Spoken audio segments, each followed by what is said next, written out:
Hello students, आज हम लोग पढ़ेंगे कोलिगेटिव प्रॉपर्टीज। तो सबसे पहले मैं आपको कोलिगेटिव प्रॉपर्टीज की डेफिनेशन बता देती हूँ। देखिए, सॉल्यूशन की ऐसी कई सारी प्रॉपर्टीज होती है जो कि सॉल्यूशन में मौजूद सॉल्यूट के नंबर ऑफ पार्टिकल्स पर डिपेंड करती है। यानी कि सॉल्यूशन की ऐसी कई सारी प्रॉपर्टीज होती हैं जो कि सॉल्यूशन में मौजूद सॉल्यूट के नंबर ऑफ आयंस या फिर नंबर ऑफ मॉलिक्यूल्स पर डिपेंड करती है। उसे ही हम लोग सॉल्यूशन की कोलिगेटिव प्रॉपर्टीज कहते हैं। इस तरह की प्रॉपर्टीज में एक चीज ये भी है कि ये इस तरह की जो प्रॉपर्टीज होती है वो टोटली सॉल्यूट के नंबर ऑफ पार्टिकल्स पर ही डिपेंड करती है, वो सॉल्यूट के नेचर पर डिपेंड नहीं करती है। ओके, तो ये एक मोटा मोटा मैंने आपको डेफिनेशन बताया। अब देखिए, जैसे कि मैंने आपको ये बताया कि कोलिगेटिव प्रॉपर्टीज जो होती है ये टोटली किस पर डिपेंड करती है, सॉल्यूट के नंबर ऑफ पार्टिकल्स पर।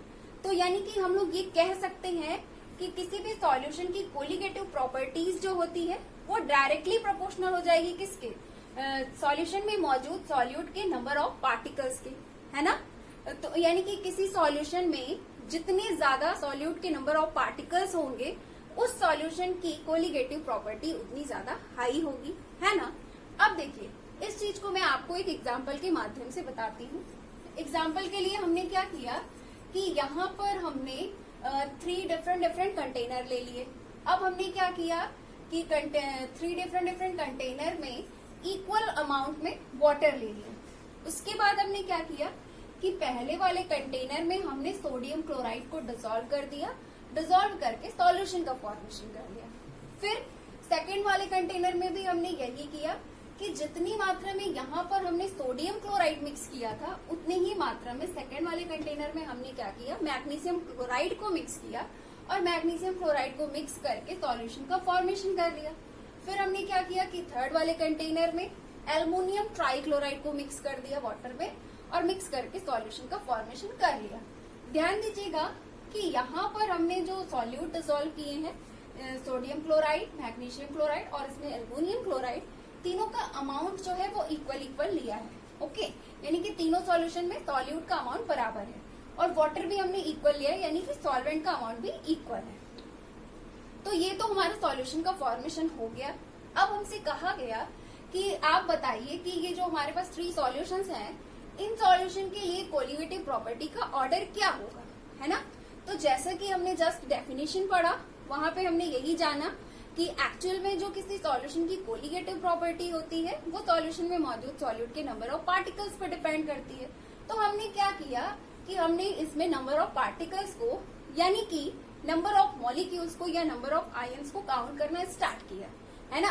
अब अगर मान लीजिए कि अगर आपका सॉल्यूट ऐसा है, आयनिक नेचर का है, आपने उसको वाटर में डिसॉल्व किया और वो गया अपने आयनों में ब्रेक हो गया, तो उस केस में आप क्या करेंगे, नंबर ऑफ आयंस को काउंट करेंगे।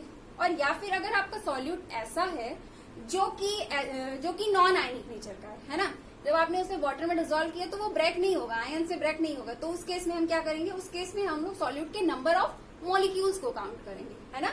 लेकिन अब देखिए, यहाँ पे हमने जो एग्जाम्पल लिया वहां पे हम तीनों का क्या ले रहे हैं, सोडियम क्लोराइड, मैग्नीशियम क्लोराइड और अमोनियम क्लोराइड। तो ये तीनों कैसे हैं, आयनिक नेचर के हैं, है ना। तो अभी तो हम इसे जब ले रहे हैं तो ये इस तरह से NaCl के फॉर्म में है, लेकिन अब जब हम वाटर में इसे डिसॉल्व कर लेंगे तो ये तो अपने आयनों में जाके विभक्त हो जाएगा, Na+Cl- आयन में विभक्त हो जाएगा। सेकंड वाले में क्या होगा, सेकंड वाले में भी मैग्नीशियम क्लोराइड अपने आयनों में ब्रेक हो जाएगा, Mg+ और Mg2+ और Cl- आयन में ब्रेक हो जाएगा। इस तरह से AlCl3 वाला भी अपने आयनों में विभक्त हो जाएगा, है ना, जब आप इसका सॉल्यूशन बना लेंगे। तो इस केस में जब हमें कोलिगेटिव प्रॉपर्टी कंपेयर करनी है तो हम क्या करेंगे, नंबर ऑफ आयंस को काउंट करेंगे। कैसे करेंगे, मान लीजिए कि जो हमारा पहला वाला सॉल्यूशन था वहां पे हम ये मान के चल रहे थे कि जो हमने सोडियम क्लोराइड की जितनी मात्रा घोली थी उसमें मोटा मोटा हम ये मान के चल रहे थे कि मान लीजिए वहां पे सोडियम क्लोराइड के 1000 मॉलिक्यूल्स हैं, है ना।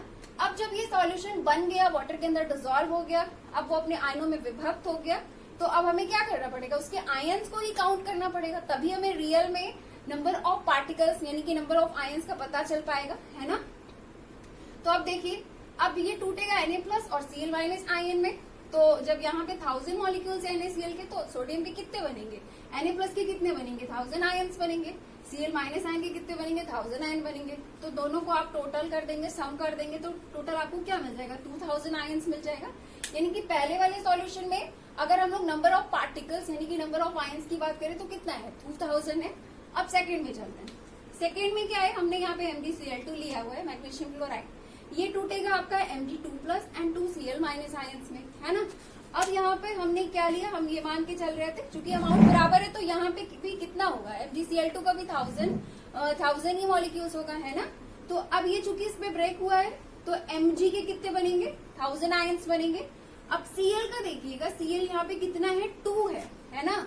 तो इसके आयन्स कितने हो जाएंगे, 1000 इंटू 2 यानी कि 2000 आयन्स, है ना। Cl माइनस आयन के 2000 आयन्स बनेंगे। तो 1000 plus 2000 is equal to 3000 ions हमें MgCl2 इस वाले सॉल्यूशन में मौजूद हमें मिल जाएंगे, है ना।